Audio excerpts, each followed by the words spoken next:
laya ng anak mo. Let him live a little. Yung pagiging maluwag mo sa anak mo, this will only lead him to more serious dangers. Aalingaso din ang baho kung sino sa kanila ang hindi nagsasabi ng totoo. Sorry po, ma'am, kasi talagang hindi ka pwede pumasok. Halika! Let me go! Uy, miss! Uy, miss. Okay ka lang. Trixie, Ilo, Sagat, continuous. Uy, Stay away from me! Hindi mo na ako mahawakan pa, Ino! At sa tingin mo ba gusto kitang mahawakan? Seryoso ka ba, Trixie? Check yourself! Pa-check mo na rin yung ulo mo. Heck, I don't wanna see your Sabi face. mo? Ha? Sabi ko, Ano sabi mo. Ha? Ano sabi mo? Ginagawa ko ba sa'yo, ha? Ano sabi mo? You stop it, Ino! You stop it. No, you stop it! For what? This whole pretense! You dirty piece of liar! Hayop ka na babae, ang bastos mo! Boss, tama na yan.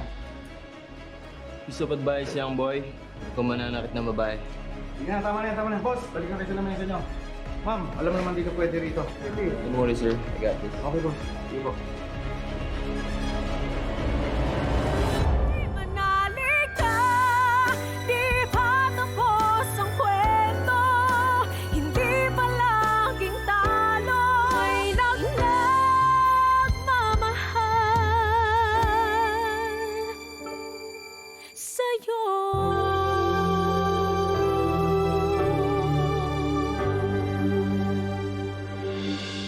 Hindi na siya makakabalik sa club. She was banned. Besides, they released her CCTV footage. Kilala mo yung anak mo. Sana nga, di ba?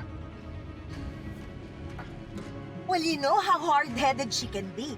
Kung saan merong apoy, doon siya pupunta. Saan pa kaya siya pupunta? Di doon? Besides, itong si Hailey can't even give us a decent answer. Exactly.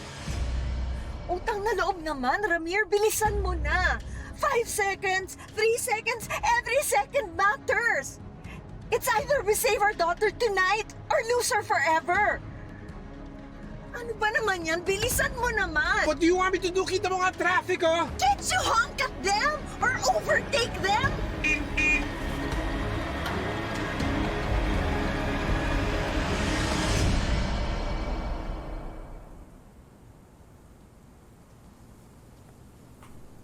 Sigurado ako na may round 2 pa yung naging away nyo kanina.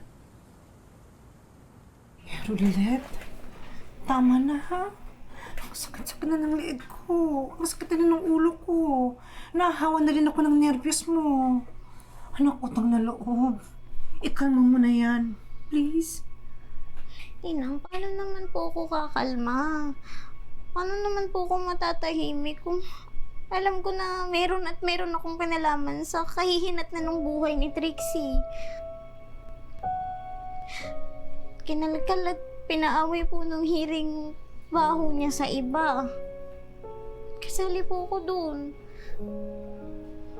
Nakita ko sa iba kung anong klaseng babae siya eh. Sigurado po ako apektado nun kung paano siya tingnan na tratuhin ng iba. Respetuhin pa ba siya ng iba? Alam mo anak, kung ano man ang nangyayari kay Trixie ngayon, produkto yun ng desisyon niya sa buhay. Kailangan niyang matuto. Hindi nang, paano po kung mali ako? Paano kung all this time biktima pala talaga siya?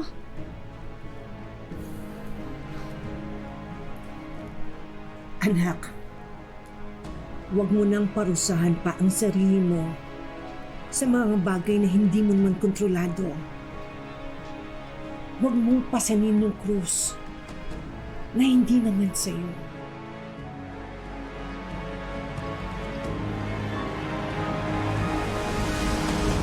Who's that guy? Bakit kayo nag-aaway? Seriously? You don't know him? Eh ako, Bakit hindi tayo magpakilala sa isa't isa? Harris? no. It's better this way. Now, take me out of this place. Away from all this noise. Are you sure you are living with someone you don't know? You know, these days, mas gugustuhin ko pang walang nakakilala sa akin. Let's go.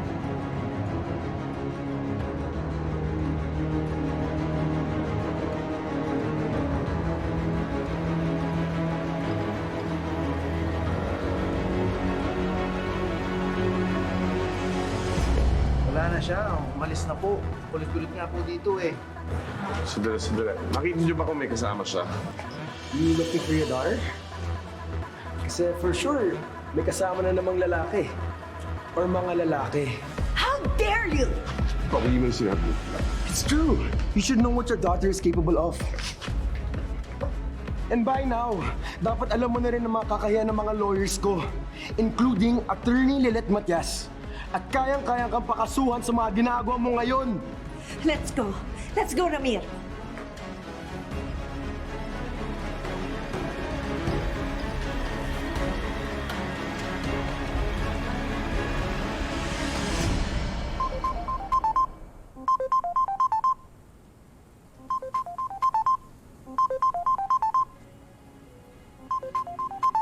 So why didn't you pick up?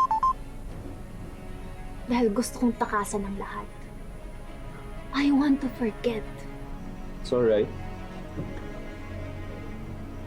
Help me forget. Just for tonight. Of course.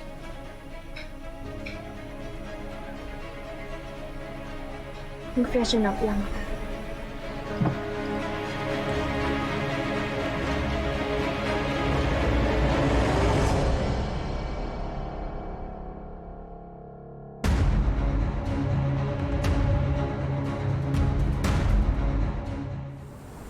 Puntahan nga raw nila dun sa club, pero nakaalis na daw eh.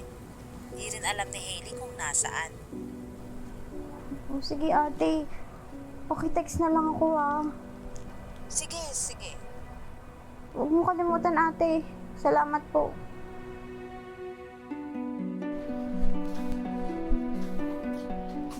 Lilet, tama na. Tulog ka na. Hindi po ako makakatulog. Hindi daw po makontak si Trixie. Kinakabahan po ako. Bakit ba kasi nangyayari sa kanya lahat ng to?